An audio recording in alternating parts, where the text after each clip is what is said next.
सिंजारा। जब प्रेम की सौगात लेकर आते हैं पिया के घर वाले, श्रावण मास अपनी हरी भरी चादर ओढ़े प्रेम और उल्लास का संदेश लेकर आता है। और इस महीने का सबसे प्रतीक्षित पर्व है हरियाली तीज। जयपुर की गलियों में भी तीज की धूम मची थी, जहां हर घर में उत्सव की तैयारी चल रही थी। लेकिन इस बार 26 जुलाई को आने वाली तीज रिया के लिए बेहद खास थी।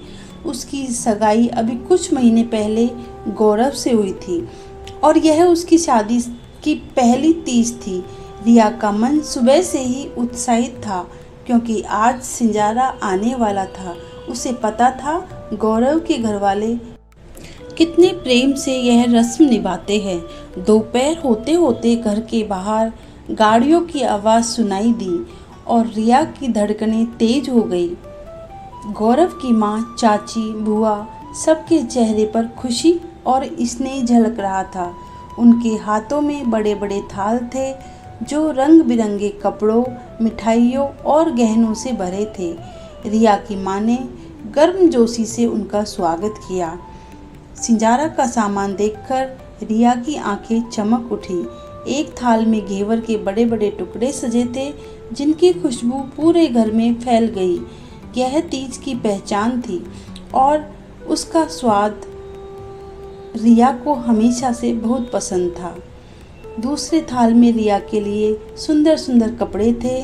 लहरिया की सुनहरी साड़ी, गोटेदार सूट और कुछ अन्य पारंपरिक परिधान। ये कपड़े विशेष रूप से तीज पर पहनने के लिए भेजे गए थे। लेकिन सबसे खास था तीसरा थाल, जिसमें चांदी की पायल, बिछुए चमक रहे थे और उनके बगल में सोने के सुंदर आभूषण रखे थे।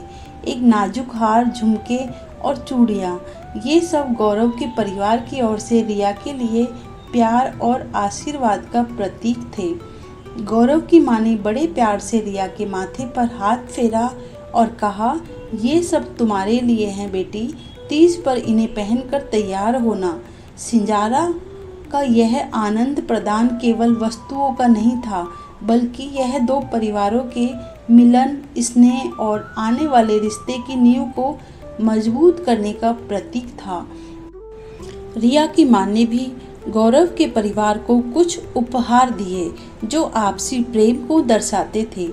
तीज का दिन शिव पार्वती के आशीर्वाद से सजी रिया अगले दिन यानी तीज का दिन आया।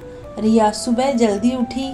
सिंजारे में आए कपड़े में से उसने सबसे प्यारी लहरिया की हरी साड़ी चुनी, जो उसे बेहद पसंद आई थी।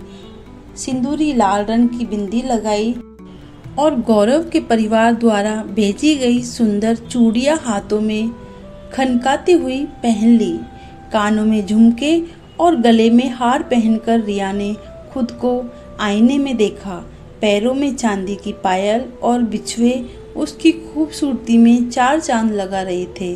वह वाकई बहुत सुंदर लग रही थी। रिया ने सबसे पहले भगवान शिव और माता पार्वती की पूजा की। उसने सिंजारे में आई कुछ मिठाइयाँ और फल शिव पार्वती को अर्पित किए। मन ही मन उसने प्रार्थना की, हे शिव पार्वती, जैसे आप दोनों प्रेम अमर है, वैसे ही हमारा और गौरव का रिश्ता भी अटूट और प्रेम पूर्ण बना रहे। हमारे आने वाले जीवन को खुशियों से भर देना। उसने विशेष रूप से माता पार्वती से आशीर्वाद मांगा कि उसे भी उनके जैसा ही समर्पित और प्रेम करने वाला पति मिले, जो हर सुख दुख में उसका साथ निभाए। पूजा के बाद रिया अपनी सहेलियों और परिवार की महिलाओं के साथ बाहर निकली। घर के आंगन में या किसी पास के पार्क में झूले डाले गए थे। रिया ने अपनी सहेलियों के साथ खूब झूले झूले। झूले के पींगे जैसे जैसे ऊपर जाती, रिया को लगता जैसे उनके सारे सपने और इच्छाएं आकाश को छू रही है। हवा में उड़ती हुई उसकी साड़ी का आंचल उसके खिलखिलाते चेहरे पर और चमक ला रहा था। झूले झूलते हुए उसने अपने हाथों पर लगी मेहंदी को निहारा, जो गौरव के नाम से और गहरी हो रही थी। हरियाली तीज का यह उत्सव, सिंजारा और उनके बाद की यह तैयारी रिया के लिए सिर्फ एक परंपरा नहीं थी, बल्कि यह उसके होने वाले जीवन साथी और परिवार से जुड़ने का एक सुंदर अनुभव था। यह एहसास था कि वह अब एक नए जीवन की दहलीज पर खड़ी है, जहां प्यार और खुशियां उसका इंतजार कर रही है। शाम को जब सब घर लौटे, रिया ने संतोष और खुशी महसूस की। यह तीज उसके लिए अविस्मरणीय थी। सिंजारे की भेंट, तीज की तैयारी और शिव पार्वती का आशीर्वाद, इन सब ने मिलकर उसके भीतर एक नई ऊर्जा, उत्साह भर दिया था। वह जानती थी कि उसके आने वाले दिन खुशियाँ और प्रेम से भरे होंगे, ठीक वैसे ही जैसे शिव पार्वती का शाश्वत प्रेम है। ओम नमः शिवाय। हर हर महादेव।